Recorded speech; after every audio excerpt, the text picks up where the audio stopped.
All stations on Dragon, 1 minute until configure for terminal count. T-minus 30 seconds.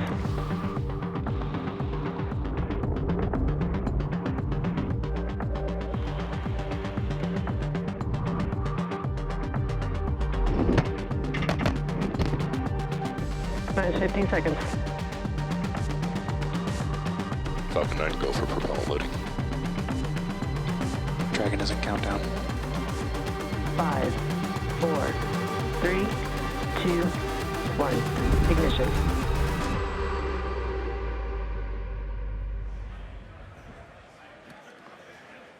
You are looking at a live view of SpaceX's first Crew Dragon spacecraft atop a Falcon 9 rocket awaiting liftoff in just under an hour from now as part of the first crew demonstration mission to the International Space Station for NASA. Good evening and good morning and welcome to the live broadcast of NASA and SpaceX's first crew demo mission to the space station. My name's Dan Hewitt. I'm a public affairs officer with NASA and I'm really excited to be here at SpaceX's headquarters in Hawthorne, California for today's launch. Dan, it is so awesome to have you here. It's awesome to be here. Thank you for coming. My name is Lauren Lyons and I'm a senior flight reliability engineer here at SpaceX, and as you can see, NASA and SpaceX have partnered on both the Demo-1 mission and today's broadcast. We'll be bringing you live coverage from not only here at SpaceX headquarters in Hawthorne, California, but also NASA's Kennedy Space Center in Florida, as well as the Johnson Space Center in Houston. As many of you probably already know, the purpose of today's mission is to demonstrate the ability of SpaceX's Falcon 9 rocket and the Crew Dragon vehicle to carry people safely to and from the International Space Station. Today's mission is a test flight. While there are no actual humans on board, we're going to be executing every step of this mission as if there were. It's worth noting that for purposes of this broadcast, we will be using the terms Crew Dragon and Dragon interchangeably to refer to this next iteration of our spacecraft. The Dragon we fly for our CRS missions has already made 16 visits to the International Space Station, but this is the first time that Crew Dragon is making that journey. From start to finish, this mission will last approximately 6 days, and it's going to start with liftoff just under an hour from now. Once Falcon 9 has lifted Dragon into orbit, the spacecraft will make its way to the space station over a period of approximately 27 hours. This time period is a little bit longer than what we anticipate once people are actually on board, but for this mission, it allows ample time to conduct all the necessary testing and demos prior to SpaceX's first docking of Crew Dragon with the space station. Once Dragon arrives at station, it's expected to stay for about 5 days, during which time it'll undergo a series of checkouts of many of the new systems, as well as the ISS interfaces. While it's docked, it'll deliver some cargo to space station that we've launched, but it will also bring some cargo back that the crew will pack up in Dragon on the way back home. At the end of that 5-day dock period, Dragon will depart the ISS for a splashdown in the Atlantic Ocean, where it'll be met by recovery crews and transported back to our site at Cape Canaveral. And for everybody watching and following along at home, if you have a question about this mission or any of the upcoming crewed missions, we'd love to answer them later in this broadcast. You can send them in using the hashtag AskNASA on Twitter. This is such an awesome and exciting day for the teams both at NASA and SpaceX.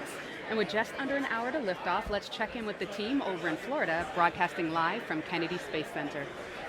Thank you, Lauren and Dan. Now, my name is Shiva Bharadwaj, and I'm a Falcon Integration and Test Engineer at SpaceX. And I'm Stephanie Martin with NASA's Commercial Crew Program. We are broadcasting live from the press site here at Kennedy. Yeah, we're actually just across the street from the iconic Vehicle Assembly Building and just over 3 miles away from our launch site.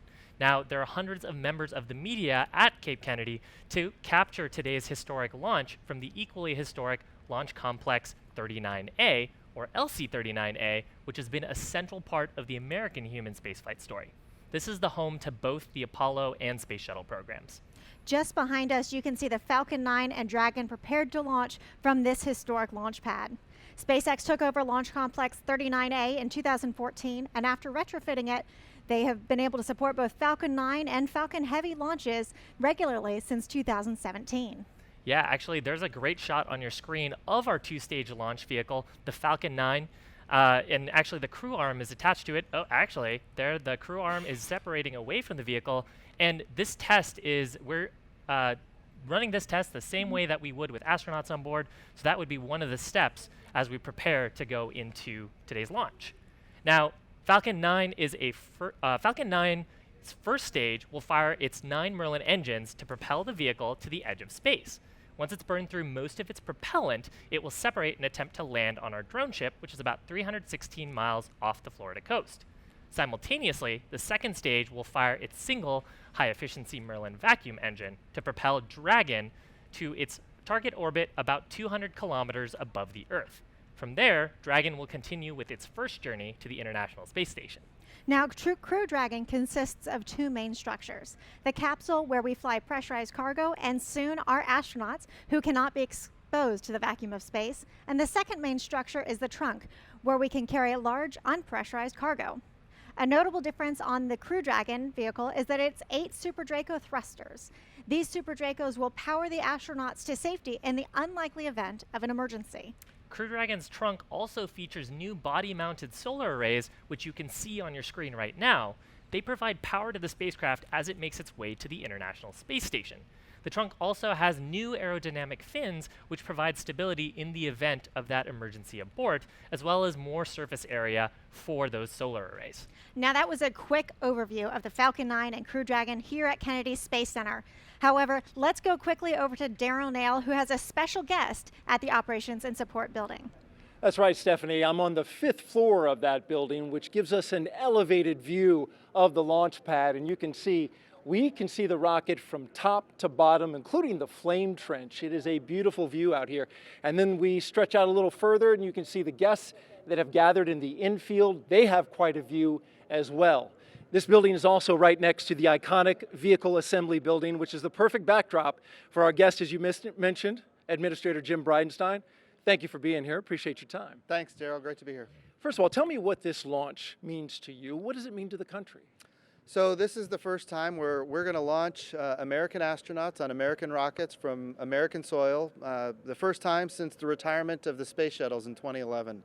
So this is really a significant achievement in the history of American spaceflight. And what we're interested in, we want to make sure that we keep our partnership with Russia, which has been very strong for a long period of time, going all the way back to the Apollo-Soyuz era. But we also want to make sure we have our own capability to get back and forth to the International Space Station so that we can have this strong partnership where they can launch on our rockets and we can launch on their rockets.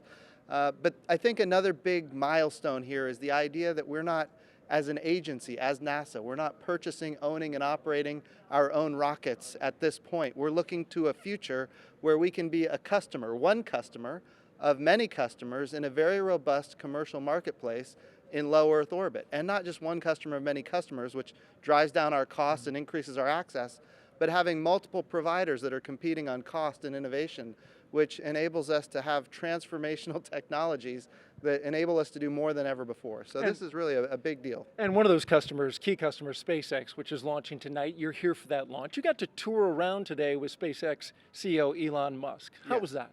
It was a great opportunity. He reminded me that he began this process 18 years ago, if you can imagine that, back in 2001. And at the time, you know, the intent was to put a little greenhouse on Mars, and he was going to, purchase an excess ICBM from Russia. Of course, he made sure to make clear that it was without the nuclear warhead. But what was fascinating is from that idea where he wanted to put on Mars a little greenhouse. We're talking about 3 feet by 3 feet, just a small greenhouse. And from that, he tried to buy this excess ICBM, but it was $20 million. And he said, look, I just can't afford that to achieve what I'm trying to achieve. And so he came up with the idea of a Falcon 1. And after a number of failed launches, he stuck with it. And by Falcon 4, it was successful. And then, of course, the partnership with NASA and a long partnership that's been developing for a long time. And here we are on the precipice of returning to spaceflight from American soil. So it was great to have that opportunity to hear his perspectives. And this is really a big day for NASA. It's a big day for SpaceX, Elon Musk, and the entire team, both teams, NASA and SpaceX. And we're looking forward to a launch tonight. We appreciate you coming out and joining us. It's going to be an exciting night. We want to toss it back now to Tom, who is at SpaceX headquarters in Hawthorne, California. Tom? Thanks, Daryl. Good evening. My name is Tom Perderio, and I'm a software engineer here at SpaceX. And hanging right behind me at SpaceX headquarters in Hawthorne, California, is the very first Dragon spacecraft that SpaceX launched to orbit back in 2010. And now here we are, just less than 40 minutes from launching our first Crew Dragon spacecraft to the space station. It's currently T-minus 38 minutes and 40 seconds, and the SpaceX team is working no issues for launch. Here's where we stand on the rocket, the spacecraft, and the launch. For the Falcon 9, the critical go, no-go poll was held at about T-minus 45 minutes when the SpaceX launch director polled the teams to assess their readiness for launch. All teams are currently go for launch, and we are ready to begin propellant loading on the rocket at about T-minus 35 minutes. In fact, you may hear final instructions for the team in the background on the launch nets. For the Dragon spacecraft, earlier today, Dragon operators performed a series of checkouts across all of Dragon's flight systems, and the capsule is also currently go for launch. If this were an operational mission, late load cargo would have already been loaded onto Dragon the day of launch, which would have been earlier today, and the crew would already have boarded via the crew access arm. Once everyone is safely on board, SpaceX would retract, or you saw SpaceX just retract the crew access arm, which activates the launch escape system, and this allows the initiation of a pad escape in the event of an emergency. The range currently is supporting us for a launch today, no issues with that. With weather, there are three main categories of weather things that the SpaceX and the range looks for. One of those is upper level winds, the other is ground level winds, and the other is the anvil cloud and lightning rules. Right now, there's no weather constraints for launch today. So as the team has mentioned, there are no people on board Dragon today, but we do actually have one special passenger flying, and her name is Ripley. You can actually see her sitting there in the live views we have from Dragon, getting ready for launch. Ripley will be gathering some very important data for us in advance of our first crew missions. And she's also taking up a zero-gravity indicator in the shape of the Earth, which you can see the blue Earth figure right next to her in the seat closest to the camera. Once we are clear of the Earth's gravity, that zero-G indicator will be free to move about the cabin. Let's take a closer look at Ripley's role and on her trip to the International Space Station. As a part of our Demonstration 1 mission, we have a special passenger on board. The technical term for a special passenger is an anthropomorphic test device, or in short, an ATD. But we're just going to call her Ripley. My name is Ali Reza Farjud, and I'm a senior dynamics engineer here at SpaceX. Ripley's job is to feel everything that an astronaut will feel when they fly on Dragon. She is essentially full of sensors across her body, including the head, neck, and spine. For this mission, Ripley is going to use 10 out of her 30 sensors to give us all the information we need about the most sensitive parts of her body. She is going to give us information about her body loads and the seat loads, and we're going to use all that information to analyze and make sure our predictions are correct, to design, test, and understand exact behavior of the seat system in Crew Dragon. From liftoff to splashdown, essentially she is going to tell us how she feels during the whole mission. We also have a microphone around her ears, so we're going to hear whatever she hears. The goal of this mission is to make sure that the crew are going to be safe, comfortable, and enjoy the ride on Dragon. During a nominal ascent, the crew will feel like they're riding on an exciting roller coaster ride. On the way back, during a nominal splashdown, the crew will feel like they are diving into a swimming pool. Interestingly, this is not the first time we're using this technology to make sure that the crew are going to be safe. The first time was in 2015 on the paddleboard test. In addition to these tests, we're doing a lot more testing to make sure all the worst case scenarios are understood, the crew are going to be safe, and all our injury metrics are within limits. We're going to be using this technology again in the future. In fact, Ripley is going to be flying in our in-flight abort test later this year. We're not going to be getting real-time data for this mission. Once Ripley comes back home, she is going to give us all the data, and that's going to get us one step closer to human spaceflight for everyone.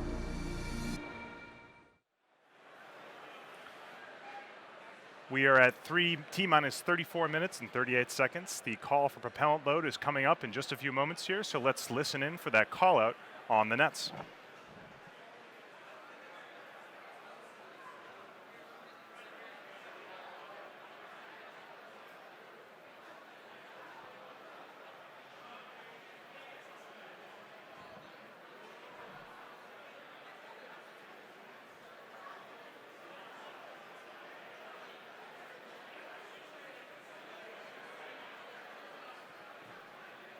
For those of you just joining us, we are just waiting for the call out for beginning propellant load on the Falcon 9 rocket. We have not heard that call out yet, but it is coming up in just a few minutes.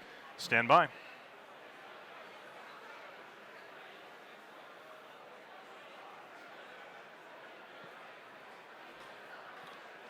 So while we're waiting for the call out for that prop load, we're going to go over to McManus Woodend at Banana Creek to get a sense of how the feeling is at the Cape.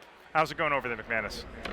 Everything is looking great out here, Tom, and we wish Ripley all the best of luck on her incredible, incredible journey.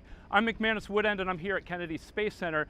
Particularly, I am here at the Banana Creek viewing area, which is right across the way from the Saturn V Center. Now, one of the great things about this viewing area here at Banana Creek is you have an unfiltered panoramic view of 5 launch pads. Now, the pad that we'll be looking at tonight will be pad 39A, which you've already heard so far in the program has quite a historical significance. 12 Apollo launches and 82 shuttle launches took place at pad 39A, and we're hoping that SpaceX is able to continue that history tonight. Now, if you look at the crowd, they're starting to still filter in, but we're looking at roughly 1,700 in attendance tonight. The vast majority of them are from here in America, so the sentiment of an American-built rocket being launched from American soil, and with the anticipation of American astronauts later this year being flown on that rocket is pretty high. But that's not to say that it's a complete home team type of a game. We do have quite a few representatives from other foreign countries that bring a unique perspective to this launch because they look at it from a global perspective. So just imagine, if you will, somebody in this audience tonight has the ability at some point in time in their lives to board a rocket, fly to space, and then look down at the Earth instead of through the lens of a NASA photo, which we've all become so accustomed to, but with their very own eyes. So with that in mind, those two are the main talking points that I've had with many of the folks here in the audience. So as you can imagine, the anticipation and the energy is quite strong. But as you can see, everyone is starting to settle into their seats and they're getting ready to enjoy this amazing launch. So with that in mind, let's go ahead and send it back to Shiva and Stephanie right down the road at our studio. Guys? Thanks, McManus. That's an awesome crowd out there. Now, we do want to let you guys know that propellant loading has begun on the Falcon 9. Now, also, as a reminder, today's launch is a test flight, and while SpaceX has been transporting cargo to and from the International Space Station since 2012, this flight is the first time that we'll be launching a Crew Dragon with the upgrades to Falcon 9 and Dragon that will allow us to fly astronauts. Now, we haven't launched astronauts from the U.S. soil to the International Space Station since the Space Shuttle Atlantis landed in 2011. Today's launch is a major test to help us restore that capability to America, with the idea that one day space travel won't just be for NASA astronauts. Stage 2, present for flight. Ground gas closeouts are complete. Go for launch. The purpose of the Commercial Crew Program is to return to our nation the capability to fly our astronauts to the International Space Station. 5, 4, 3. This Commercial Crew Program is the beginning, I think, of an entirely new era. 1. Liftoff. Astronauts taking flight once more from American soil as the nation begins a new chapter of space exploration. Up until now, it's been governments that have sent people into space. And working with our NASA partners, we are on the doorstep of being able to open it up to a much greater population. It's not often that you get to be part of developing a spacecraft from scratch. That opportunity comes along after many decades. Both of our companies, Boeing and SpaceX, are incredibly capable companies. It's just an awesome feeling to see the hardware coming together and seeing, the excitement of the technicians, of the engineers.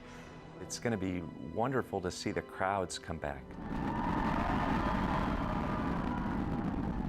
This is great, to get the public kind of re-engaged on human spaceflight again. Transportation to low Earth orbit is super important to humans because right now that's where we are operating and doing a lot of our work in space. The International Space Station, one of the nation's great assets for research and discovery, is in low Earth orbit. And the Commercial Crew Program will be providing transportation to ISS to support that first step as a gateway to space. I think we're going to have a lot more opportunity to do the exploration research that we need to get us to the moon and to Mars and beyond. There's a larger group of us that are dreaming that potentially could have a ride someday and be working in space.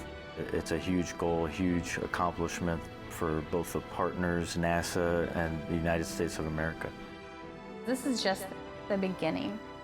I know the greatest events in space exploration have not happened yet, and that our destiny lies above us.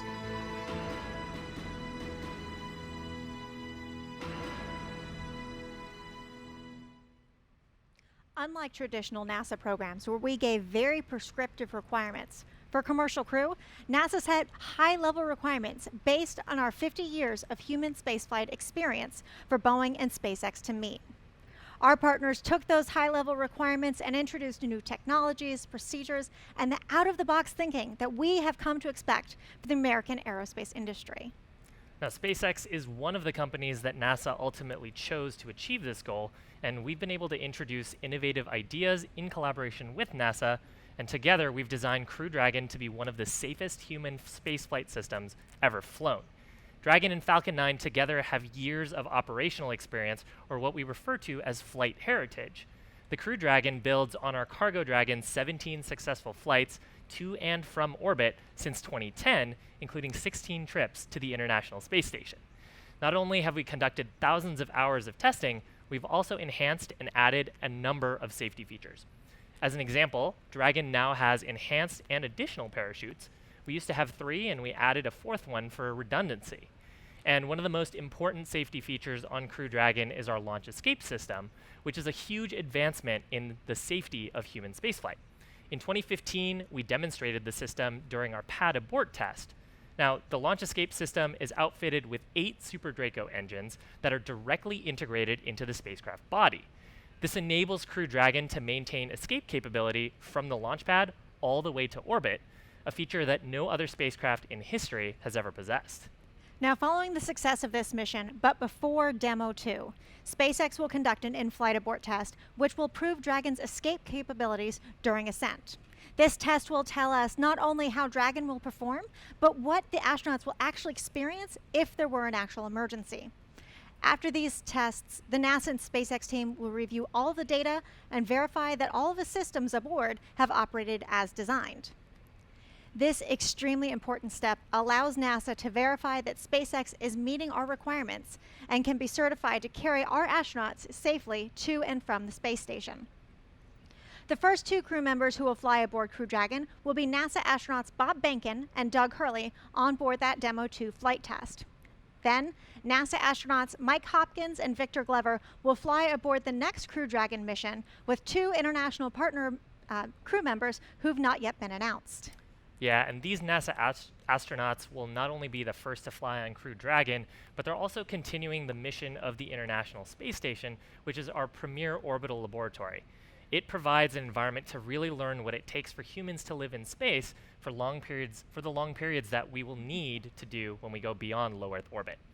Let's take a quick look at the history of the space station and its role in furthering human space exploration. The International Space Station, a football field-sized, million-pound laboratory flying around planet Earth at 17,500 miles per hour. It's our home in low Earth orbit and the bridge to exploring the far reaches of our solar system. A place to learn what it takes to live, to work, to thrive in space. Thanks to space agencies representing more than a dozen countries around the world, it went from the drawing board to liftoff when the first piece flew into space in 1998. That kicked off over a decade of construction, hauling the station to orbit piece by piece on NASA's space shuttle and Russian rockets. And after the first crew arrived in November 2000, we started an unbroken streak of humans living and working in space. Building on the legacy of past outposts like Skylab and Mir, the International Space Station became the training ground for humanity's next great journeys. Learning how to live in space for extreme periods of time, building and perfecting the technologies necessary to travel to our neighbors in the solar system. It gave us a place right on our doorstep to prepare for the next giant leap into the unknown. And thanks to the station, a new era in outer space is unfolding. What was once the domain of only nations and governments is now populated by a growing space fleet from American industry. Private spacecraft to fly cargo and crew members, new habitats and technologies for future space missions, and an open door for companies, research institutions, and even students around the world to do research in space that have never had the opportunity before. All laying the foundation for a robust economy in space. There have been thousands of experiments, hundreds of spacewalks, endless hours of challenges and successes, all done by humans hailing from countries around the globe. The International Space Station is what we can achieve as a planet when we come together to do the things that are hard. And the work isn't slowing down, because we're ready for the next giant leap. Because we're ready to go farther. Because what we do and learn along the way is for the benefit of all of humankind. We clearly have an amazing responsibility to continue this research on the International Space Station, and that's what drove the creation of the Commercial Crew Program. And right now, we're about T-minus 22 minutes and 30 seconds away from seeing our first launch as part of Commercial Crew. So let's check in with Lauren and Dan to hear more about today's mission. Thanks, you guys. So for Demo-1, Dragon's estimated round trip is roughly 6 days, and its journey is fairly similar to that of our cargo Dragon when it makes its trips back and forth to the ISS. All right, the crowd's getting into it.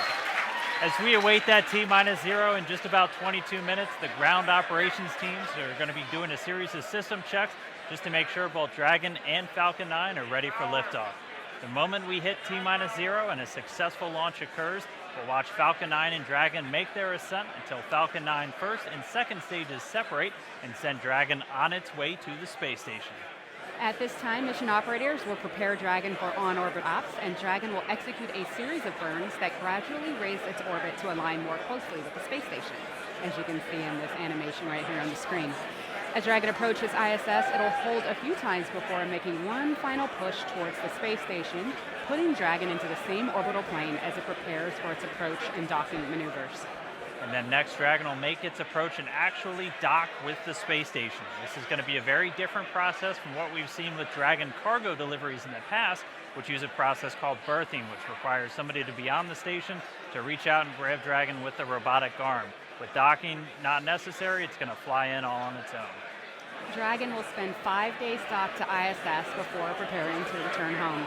Following successful completion of Dragon's test objectives and cargo loading operations, the ISS crew on board will close out the cabin, perform final system checks, and configure the vehicle for undocking. Once the automated undocking sequence is complete, Dragon will execute 2 departure burns using its onboard Draco engines, pushing it away from the space station. And then next on its trip home is deorbit, entry, and splashdown, and that's going to cover all operations following the final departure maneuver, including the trunk separation, closure of the nose cone, a deorbit burn, deployment of the drogue and main parachutes, and then finally splashdown, at which point teams from SpaceX will move in and recover Dragon from the water. So that covers what to expect on this mission without crew, but it is important to remember that this entire operation is also a training opportunity when we do have astronauts on board. So let's go now to NASA's Jennifer Wolfinger at Kennedy Space Center with more on what's going on behind the scenes to prepare for Demo-2. Thanks, Lauren. Ripley may be the only passenger on board this time, but our NASA and SpaceX teams are treating this launch as if Bob Behnken and Doug Hurley are flying in Crew Dragon, because next time they will be. On launch day with the commercial partners, as soon as the crew walks into this room, the suit room, I officially hand them over to the partners. So SpaceX or Boeing officially takes charge of the crew at that point. As NASA's Vehicle Integration Test Office Chief, veteran shuttle astronaut Shane Kimbrough plays a big part in insulating the crew before launch. As teams have been preparing for the uncrewed Demo-1 flight, the crew has been suiting up, rehearsing with support teams what they will do for Demo-2. One major task has been dusting off the quarantine playbook. We didn't have to quarantine the crew this time, but for Demo-2, there's a lot of work that will go into making sure the crew is protected from any threat to their physical health in the days leading up to launch. It takes meticulous planning to make sure everyone who comes in contact with the astronauts is medically cleared to do so. Launch day operations, while the crew's in quarantine, I control the crew pretty much. So from L-14 to launch day, they're mine, so to speak. Just make sure we run the schedules, we keep them in a quarantine situation, other people aren't coming up to them. On launch day in particular, I'm just making sure they're up, making sure they're moving along according to their timeline so they don't get behind. And making sure they have a chance to connect with their families before they head to the launch pad. One last look at your family and one last time to talk to them and tell them you love them, and you'll be back soon, those kind of things. Right now, the Demo-2 crew is closely monitoring the pre-launch milestones inside of SpaceX's Launch Control Center, including propellant loading that began just a short time ago. The crew is using this morning to train for what will happen on Demo-2. Everything from strapping into their seats to being prepared to abort in the unlikely event of an emergency. These kinds of rehearsals are not new to the test teams, but this morning's uncrewed launch is more than just a simulation. It's their first chance to practice the real thing. We've touched on all the preparation leading to this moment. Now let's talk about where the crew is heading, the International Space Station. Joining me to discuss this is David Brady. He's a scientist with the International Space Station program. Thank you for joining us. Oh, you're welcome, Jennifer. Our viewers have been submitting questions on social media using the hashtag AskNASA. Let's check them out. Okay. @FlipFlopLife83 says, I can't imagine life without the science you guys accomplished up there. Do you think that this will help prolong space station missions? Oh, absolutely, and it's so exciting to see the folks involved in this are out there. They're so interested in the science because after all, we're all here to celebrate the how, but we need to talk a little bit about the why. And the why is that Space Station exists as a world-class facility to do research in space. So we're hoping that our CCP capability is going to double the amount of research that we can do in terms of time. Now you might ask, how can you double the amount of research by adding one crew member? Well, as you know, the crew spends a lot of time maintaining the vehicle. They also have to be available for spacewalks. And for every visiting vehicle that comes and goes, they're an integral part of that. Once all that is covered, adding an additional crew member should provide the capacity to do nothing additional other than research. So we're very excited at the capacity to do that because we're looking forward to even more discoveries, enabling more exploration, discovering things that will help commercial companies, and also benefiting people on Earth. It's so exciting. Oh yeah, it's really cool. Let's see what our next question is. @JCS Amadora asks, will any cargo be returning from ISS with Crew Dragon back to Earth? And we're expecting to be able to fly up about 200 pounds of cargo and also fly back 100 pounds of cargo, which may not seem like a whole lot, but one of the things that it'll be useful for in the research area is that, for example, we do a lot of life science research. And that life science research is dependent on biological samples. So as you might imagine, if you're a researcher that does biological research, you're looking forward to getting your samples back as often as possible so you have flexibility in doing your research. So the new CCP capability, that's another thing that it will provide for us. That's great. That's all the time we have, unfortunately. Thank you so much for sharing your insights with our viewers. You're welcome. Let's check back in with Stephanie and Shiva for an update.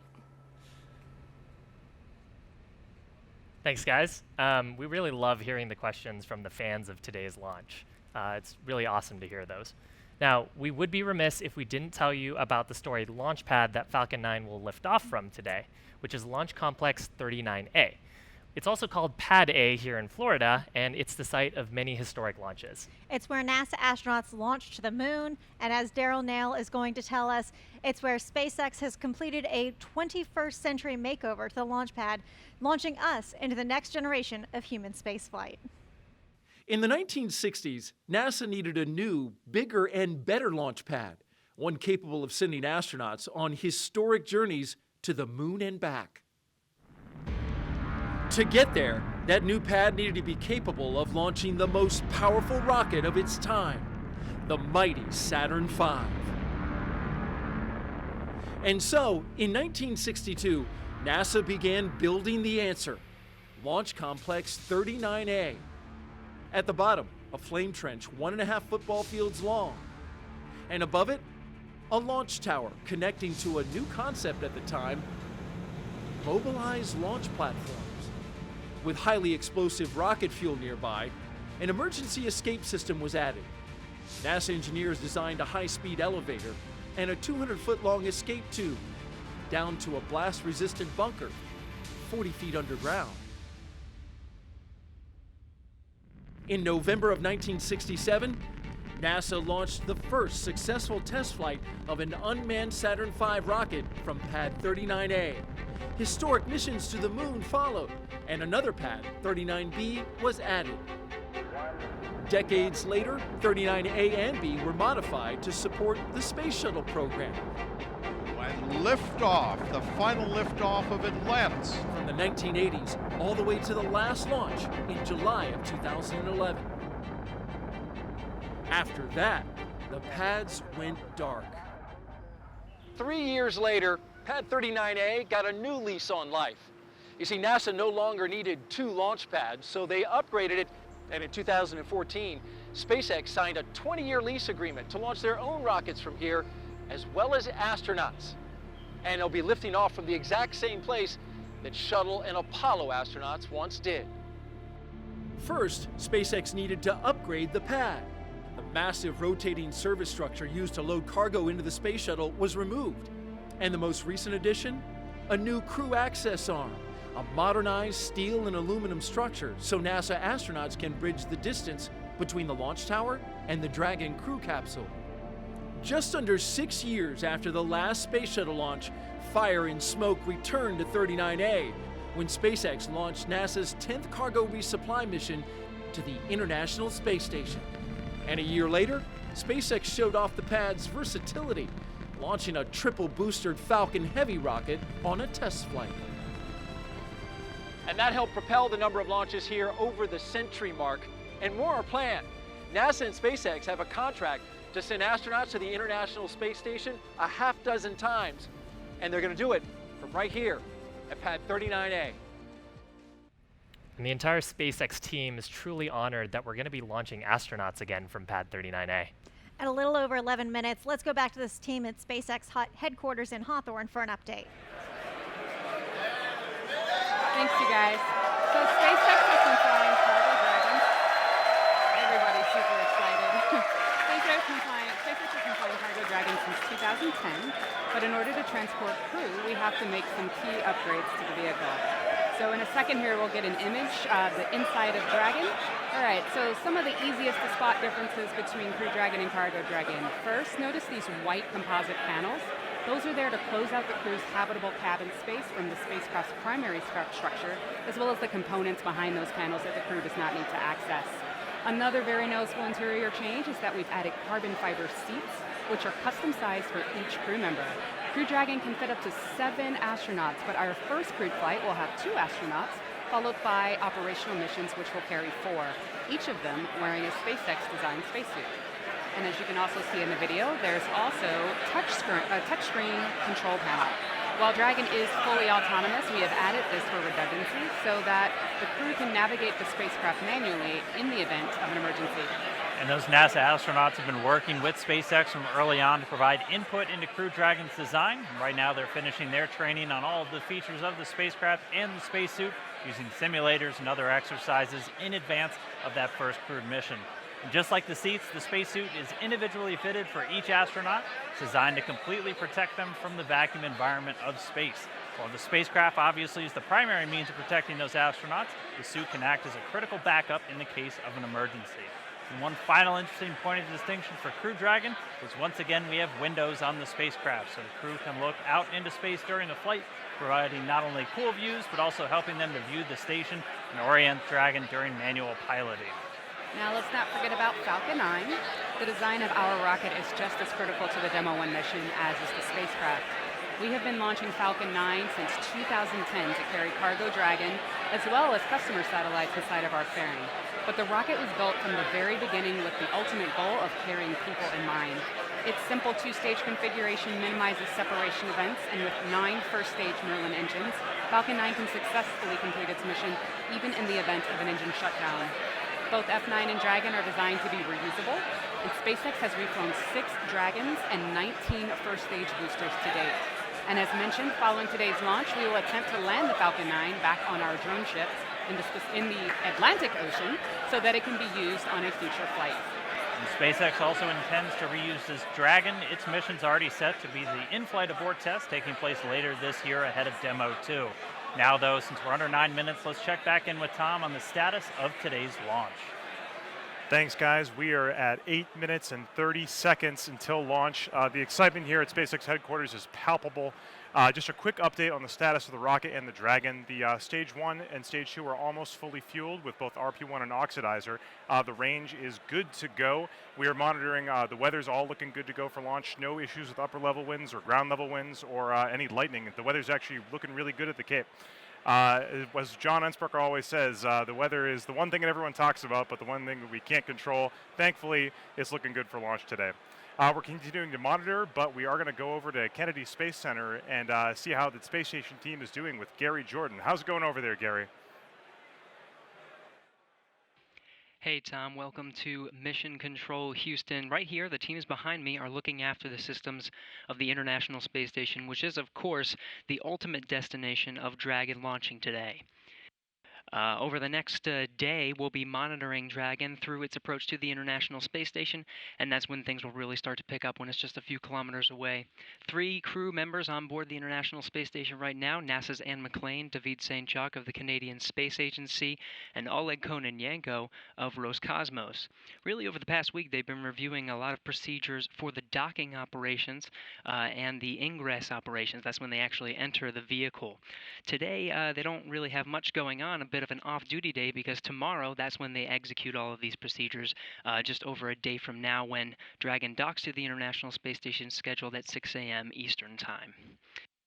This is a great time, a blast from the past. The last time that a vehicle docked to this part of the station was the Space Shuttle back in 2011.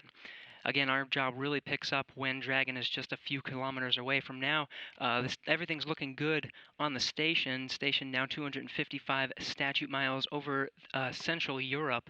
At the time of launch, the station is scheduled to be over Central Iraq. That's how fast this thing is traveling. Dragon's going to spend some time chasing it down. But this is an exciting time. We have new vehicles coming online to launch humans to the International Space Station. Of course, more humans means more science, which is one of the goals of the International Space Station, to do scientific research and learn how to explore further on. We're working with commercial providers as well, not just SpaceX. SpaceX also providing cargo to the space station, but we're also working with international partners. But from here in Mission Control Houston, we're going to sit back. We actually have a view of the pad here on the front screen of Mission Control. Tom, we'll take it back to you to take us through the final moments before launch. Thanks, Gary. We are just moments away from our launch of the first crew demonstration mission to the International Space Station. The Falcon 9 engine chill is underway right now. That gets those turbopumps cold enough to pump the liquid oxygen and RP-1 fuel to the 9 Merlin 1D engines at the bottom of the rocket. Strong back retract will start at about T-minus 5 minutes. That's just 30 seconds from now. And the crew access arm is already in the launch position. Around T-minus 1 minute, that's when you'll hear the call out Falcon 9 is in startup. That means that the Falcon 9 flight computers have gone into startup mode and they are now autonomously controlling the rest of the countdown. At about T-minus 2 seconds, we will ignite the flight computer will ignite the engines, and we will check the power on those engines for a liftoff at T-minus 0 when the hold downs release.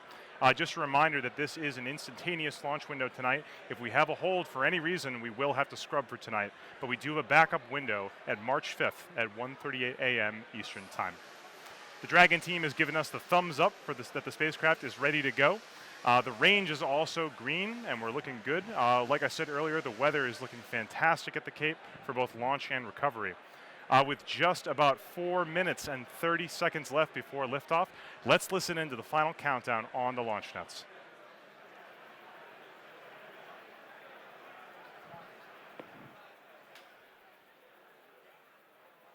And startback retract is starting. RP-1 bleed.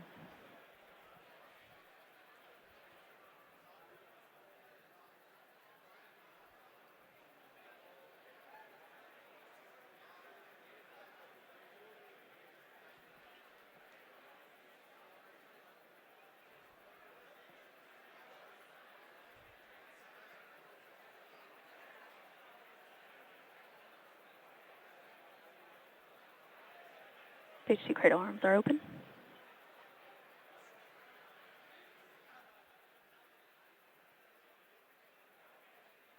AFTS final setup started.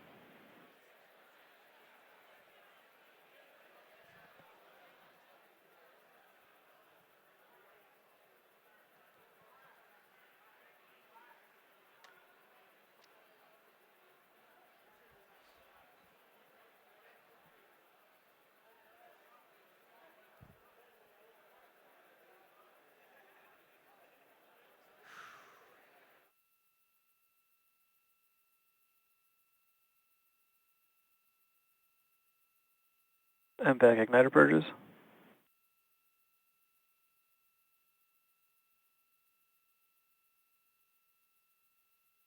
Stage 1 LOX load has closed out.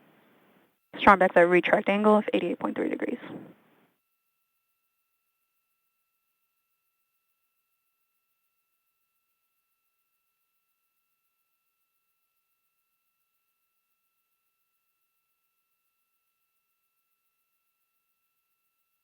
Pogo bleed verification, stage 1.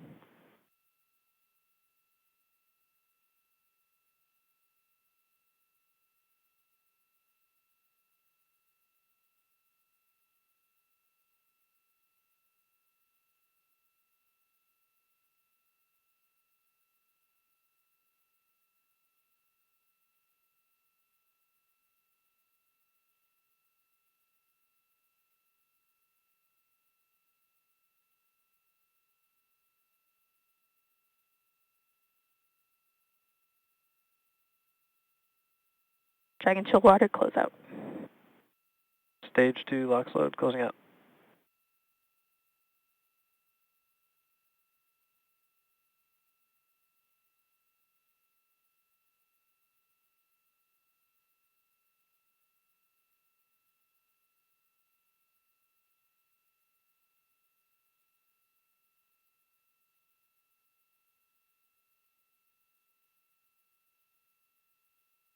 Ground gas closeout is starting.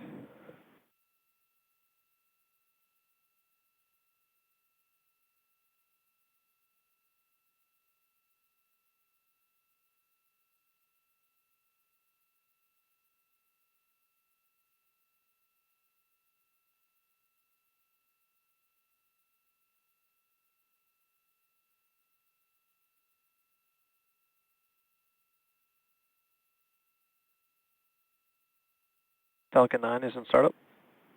Ground gas closeout is complete.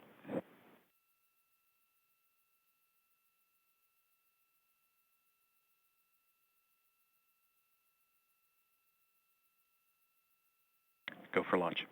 Stage 2 is pressing for flight.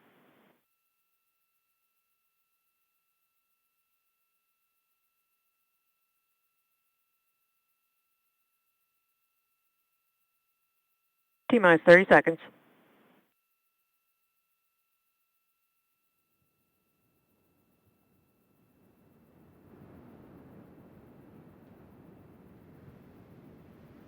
Stage 1 pressing for flight.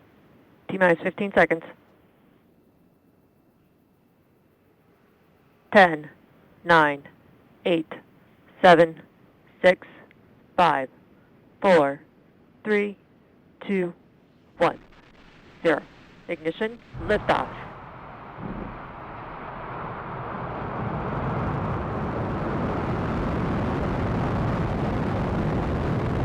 Vehicle is pitching downrange.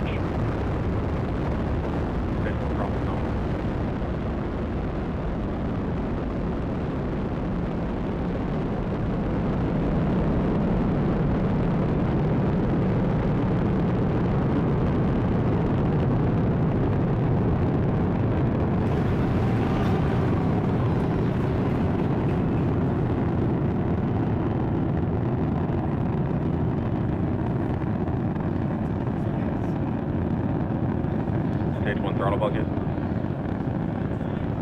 Power and telemetry nominal.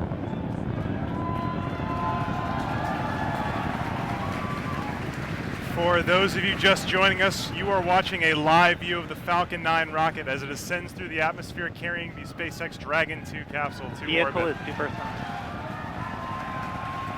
The vehicle just passed through max Q, which is the point of maximum aerodynamic pressure on the vehicle.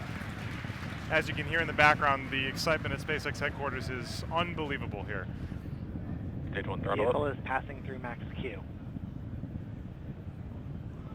You heard that call out from max Q on the nets. The Falcon 9 actually throttles down its 9 Merlin engines to reduce aerodynamic loads on the vehicle. It is now throttling those engines back up.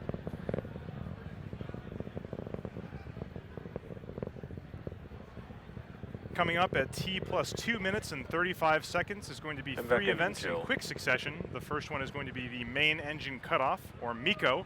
That's when the 9 Merlin 1D engines that you can see on your screen right now will cut off shortly before a stage separation at 2 minutes and 38 seconds.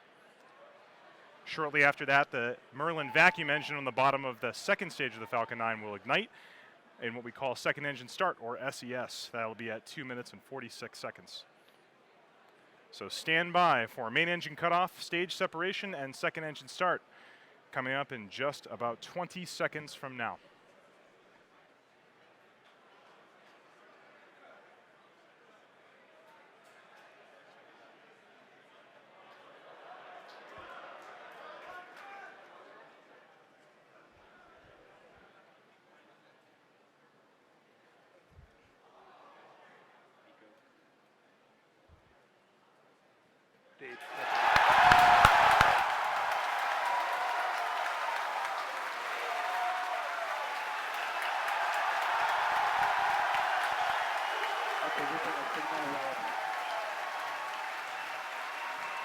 As you can hear from the cheering here at SpaceX headquarters, we did have a successful main engine cutoff, a stage separation, and as you can see on the right-hand side of your screen, that second stage engine is currently started and accelerating Dragon towards orbit. On the left-hand side of your screen, that is a view from the first stage as it makes its way back down towards the Earth. Let's go down to Lauren and Dan for updates on that first stage recovery. All right, so as you can just see, we lifted off. We had an awesome liftoff of stage 1, and stage 2 is burning beautifully. Stage 1 also has a secondary mission that it is performing right now, which is getting ready to come back to the drone ship and land. So stage 1 is going to execute 2 burns before landing on the drone ship. The first is the entry burn start, which is starting at T plus 7 minutes and 48 seconds approximately. That's where 3 of the M1D engines will reignite. And what that burn does is it slows down stage 1 as it re-enters the upper parts of the Earth's atmosphere. If we didn't do that, that aerodynamic re-entry heating, the aero heating would heat up stage 1 and it would potentially break it apart. So we got to slow it down. From there, stage 1 is going to coast its way back down using those grid fins to help steer it, and then it'll execute the landing burn. That's going to happen at T plus 9 minutes and 24 seconds. That's where we're going to reignite that center E9 engine to hopefully bring stage 1 down to a beautiful stop right on the drone ship. That's right, and while all that's happening, the second stage, which you can see glowing bright here, continuing to power Dragon, it's going to continue burning until just about 9 minutes after launch. So at 8 minutes and 59 seconds is where it's targeted to cut off. Down to a single engine, but that one providing a little over 200,000 pounds of thrust to carry Dragon through the upper parts of Earth's atmosphere. Not as much resistance to fight against once you're up this high. And it's going to get Dragon into that initial orbit, and it's still going to be a couple hundred kilometers beneath the station, and then it'll be turned over to thrusters on Dragon once it separates from that second stage to then begin the chase down of the orbiting laboratory. But 5 minutes, 11 seconds and counting past launch. All the calls so far indicating nominal performance. So we're continuing to see great stuff so far from both stages of Falcon 9. Okay, we're hearing that MVAC is performing nominally. It's looking good on power. Temperatures are good. And stage 1 continues to come back nominally. And look over there on the left on your screen, you see that picture of Ripley and that 0G indicator. That's right. Keep an eye out as long as we have the view. As soon as Dragon's separated and it's essentially then in its free flight mode, you're going to see that little planet Earth start to float up. So keep an eye out once we separate Dragon in just a couple of minutes from now. 6 minutes past launch.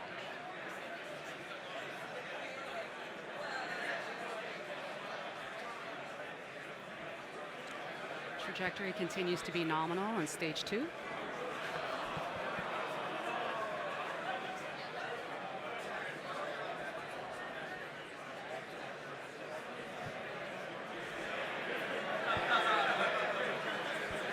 Still have about 2.5 more minutes left of this burn, at which point MVAC will shut down.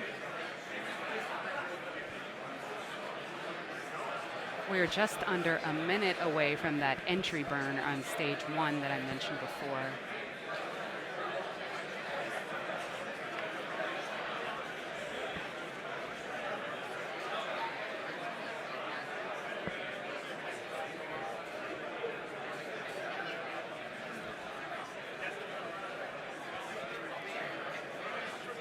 Second stage burn continues to burn nominally. That's right, we're over 7 minutes since that liftoff. Feels like it was 30 seconds ago. Continuing to carry Dragon up. It's going to make it to that initial orbit after it separates. The separation coming about a minute after that second stage cutoff. Stage 2 propellant tank pressures are looking good. The burn continues to be healthy.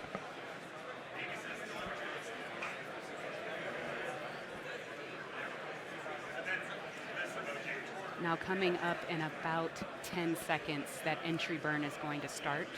Hopefully we'll have onboard video and you'll be able to watch. Let's listen in on the callouts. Stage 1, FTS is safe. Stage 1, entry burn has started. Look at that plane. Swift 3 N1D engines reigniting. Burn is going to continue on for about another 18 or so seconds.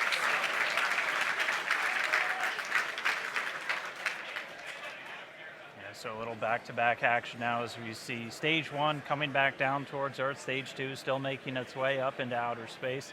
The Dragon still nestled on top, getting ready. Stage 1, entry burn, shutdown. And there's the end of that stage 1 shutdown. Okay, so stage 1 is going to continue to coast its way down using those grid fins for attitude control and steering. Next and in just under a Stern minute. ship, AOS. Ah, that's right. It's coming up in about 10 seconds.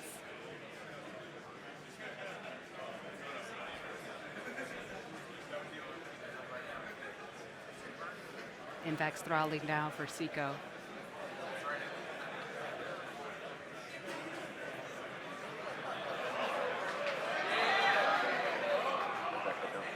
Stage 1 is transonic. And we have had a successful shutdown. VMVAC. All right. Stage 1 landing burn is supposed to start.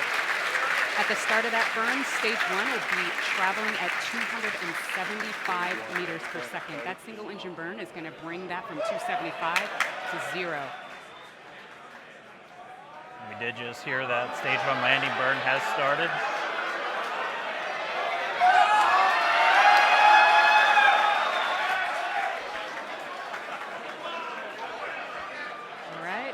See if we get it.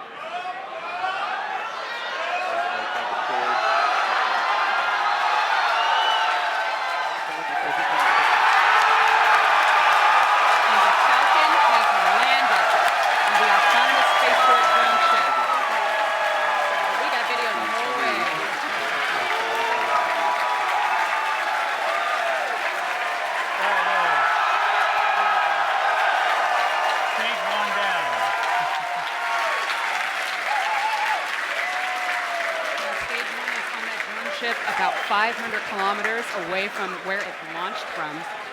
The vehicle will now undergo its safing procedures, and the recovery team will make sure it's strapped down and it'll make its way back to Earth. Or sorry, back to Cape Canaveral. It's already on. So there's still a lot more to go here. We have Dragon separation coming up. Let's go back to Tom Perderio to cover that next big milestone. Wow, what a landing. Coming up very shortly in just about 20 seconds here, the Dragon spacecraft is going to be separating from the top of the Falcon 9 rocket. Separation should be occurring around 11 minutes and 5 seconds, just about now. Let's wait for confirmation. Dragon, separation confirmed.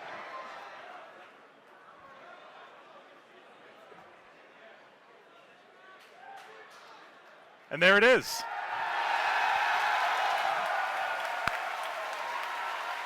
You're looking at a view from the top of the second stage of the Falcon 9 rocket. And hard to make out in the shadow of the Earth, but that is the Dragon 2 spacecraft flying in space for the first time after a successful separation. This is a great day for everyone here at SpaceX and NASA. Let's go back over to Gary Johnson and see how they're handling it over there. It's kind of crazy over here. How is it over there, Gary? Thanks, Tom. We were definitely enjoying hearing some of the cheers from over you guys. You can actually kind of see behind us. We got quite a number of viewers here in the International Space Station Flight Control Room. Very exciting time that we have now that they're waving. So this is, for us here in Mission Control Houston, this is just the beginning. Now that Dragon is in orbit, we have just over a day until Dragon's scheduled to be docked to the International Space Station. There's a lot of milestones to get through.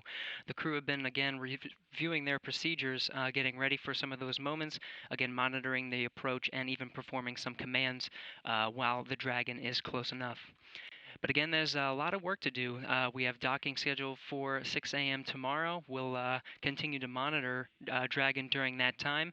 In the meantime, we'll toss to Lauren and Dan to witness some of these final milestones of Dragon now that it is in orbit. Back to you. Thank you, Gary. Now for a typical CRS mission, right about now, we'll be awaiting solar array deployment. But as a reminder, Crew Dragon has solar array body mounted along the surface of the trunk. They're already activated. They're producing the power. Draco engines are firing. Dragon is doing awesome. That's right, and as Tom just mentioned, the nose cone is going to be opening, and that's going to expose those guidance and navigation control sensors and the docking mechanism. And then pretty soon, Dragon's going to execute that series of burns to gradually raise its orbit up to align more closely with the International Space Station. Quick mission overview recap. We had a successful launch of Stage 1 and Dragon, of course. We landed Stage 1 on the drone ship, had video the whole way down. You got to check that out. Dragon has separated, it's activated, and it's now on its mission. So on behalf of SpaceX and NASA, thank you for watching today's broadcast. Thank you for your interest in the mission, and a big thank you to the Eastern Range for helping make today's launch possible. And Crew Dragon's mission obviously far from over. It's going to spend the next day or so on its way to the space station. It's going to arrive and dock just before 6 a.m. Eastern tomorrow, and it's going to spend 5 days attached. To get there, it's going to begin that series of phasing burns to raise its orbit just beneath the space station, at which point we begin that slow and steady approach to docking. We will be broadcasting Dragon's arrival and docking live on SpaceX.com and NASA TV. Our coverage will begin at 3:30 a.m. Eastern Time, so be sure to follow SpaceX and NASA on social media for real-time updates. Thank you again for watching, and hopefully you'll join us for docking. T-minus 15 seconds. 10, 9, 8, 7, 6, 5, 4, 3, 2, 1, 0. Ignition, liftoff.